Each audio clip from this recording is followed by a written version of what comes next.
আর এই রাতের হামলায় রীতিমতো রণক্ষেত্রের পরিস্থিতি তৈরি হয় হাসপাতাল জুড়ে। আর রাতের হামলায় ধ্বংসস্তূপ হয়ে যায় আরজি করের এমার্জেন্সি, এবং দফায় দফায় যেভাবে ভাঙচুর চালানো হয় ধ্বংসস্তূপ হয়ে যায় এই হাসপাতাল। কেন এই পরিস্থিতি তৈরি হলো? কে এই পরিস্থিতি তৈরি করলো? রাতের আরজি কর এত রণক্ষেত্র কেন হয়ে গেল? পরিস্থিতি সামাল দিতে পুলিশকে পর্যন্ত হিমশিম খেতে হলো। উন্মত্ত বহিরাগতরা কারা এলেন, কেন এই ক্ষতি করলেন?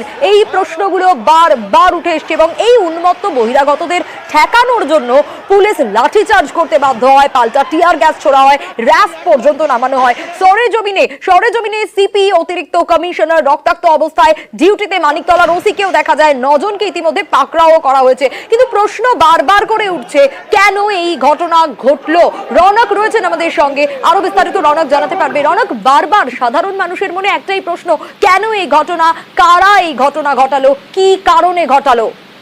দেখো, একেবারে গতকালকে যে এমার্জেন্সি বিভাগে হামলার ঘটনা, তাতে কিন্তু গোটা রাজ্য জুড়েই শোরগোল পড়েছে। কারণ কেন ঘটনা হয়েছে এই মোটিভ কিন্তু এখনো বোঝা যাচ্ছে না। শুধু তাই নয়, যারা এই হামলা চালিয়েছিল তারা যে একেবারে সুপরিকল্পিতভাবে এই হামলা চালিয়েছে, তাদের কার্যকলাপেই তা কিন্তু প্রকাশ্য। কারণ কেবলমাত্র এমার্জেন্সি বিভাগ অর্থাৎ জরুরি বিভাগে এই তছরূপ করা হয়, এবং যে পুলিশের যে ব্যারাক সেখানে গিয়ে কিন্তু কার্যত ভাঙচুর করা হয়। শুধু তাই নয়, যে সিসিটিভি ক্যামেরা ফুটেজ স্টোর করা হয় যেখানে, অর্থাৎ তারা কিন্তু সুপরিকল্পিতভাবে সেই স্টোরেজ হার্ড ডিস্ক একেবারে ভেঙে তছরূপ করে যায়, যাতে কোনো রকম ভাবে চিহ্নিতকরণ না করা যায়। এই বিষয়টিও কিন্তু তাদের মাথায় ছিল। সেক্ষেত্রে কলকাতা পুলিশের তরফ থেকে বেশ কিছু ছবি ইতিমধ্যে সোশ্যাল মিডিয়ায় পোস্ট করা হয়েছে। তাদেরকে চিহ্নিতকরণ করে তাদেরকে কিন্তু ইতিমধ্যে 9 জনকে গ্রেফতারও করা হয়েছে। আরো বেশ কিছুদিনের খোঁজ চলছে, কিন্তু কি মোটিভ ছিল তাদের প্রকাশ্যে কিন্তু এখনো জানা যাচ্ছে না।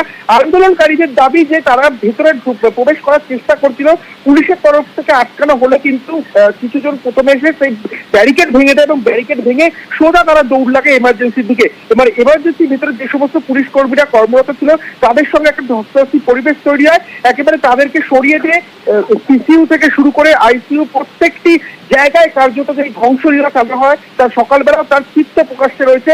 শুধু তাই নয়, পুলিশের যে ব্যারাক রয়েছে সেখানেও কিন্তু একেবারে ভাঙচুর করা হয়, সিসিটিভি ক্যামেরা ফুটেজ তছরূপ করা হয়, এবং যে হার্ড ডিস্ক, সেই হার্ড ডিস্ক পর্যন্ত ভাঙচুর করা হয়। এবং পুলিশ কর্মীরাও কিন্তু সেই সময় নিজেরাও ভিতরে অবস্থ হয়েছিল, এবং যারা অন ডিউটি নার্সরা ছিল তাদের উপর আক্রমণ চালানো হয়। কলকাতা পুলিশ ইতিমধ্যে তদন্তে নেমেছে, অ্যান্টি রাউডি সেকশন কলকাতা পুলিশের তারাও ইতিমধ্যে তদন্ত করছে।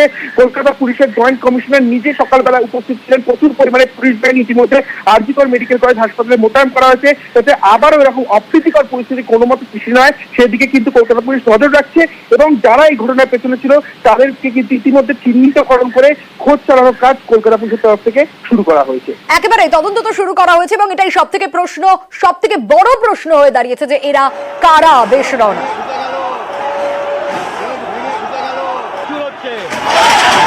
সব ভাঙচুর করছে, সব ভাঙচুর হচ্ছে।